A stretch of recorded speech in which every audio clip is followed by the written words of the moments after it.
Afrika Tshipembe lo vulea tshoṱhe khavho vhane vha khou ṱoḓa u ita vhubindudzi kha lino. Uyu ndi mulaedza u bvaho kha presidennde wa lino Vho-Cyril Ramaphosa vha tshi khou kunga vharengi vha mashango a nnḓa kha lino.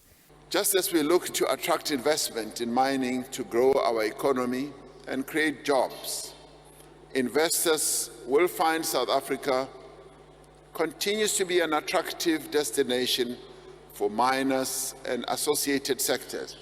Presidende vho dovha hafhu vha amba na nga dandetande ḽo ambarelaho Afrika Tshipembe ḽa u tsimiwa mudagasi. The fact that mineral production contracted by 9% year on year in November 2022, largely due to electricity shortages and inefficiencies in our logistics, this is indicative of the challenges we need to confront, but also overcome.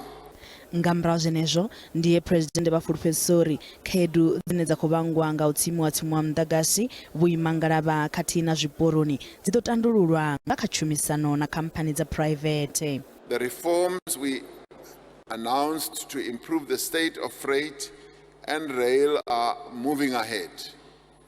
One of these, opening key routes to third-party operators, will bring much-needed investment for upgrading as well as maintenance and rehabilitation. Musi lino Shango la Afrika Tshipembe li tshi khou swaswara fhungo ḽa u renga mudagasi kha mashango a vhahura, presidende wa DRC vho amba zwi tevhelaho zwi tshi kwama thikhedzo ine vha khou ṱoḓa u ṋetshedza lino. Le cuivre, le lithium, le manganèse. Lithium, cobalt, magnesium, nickel, and others. My country can contribute to solving the climate emergency and play its role in this energy transition.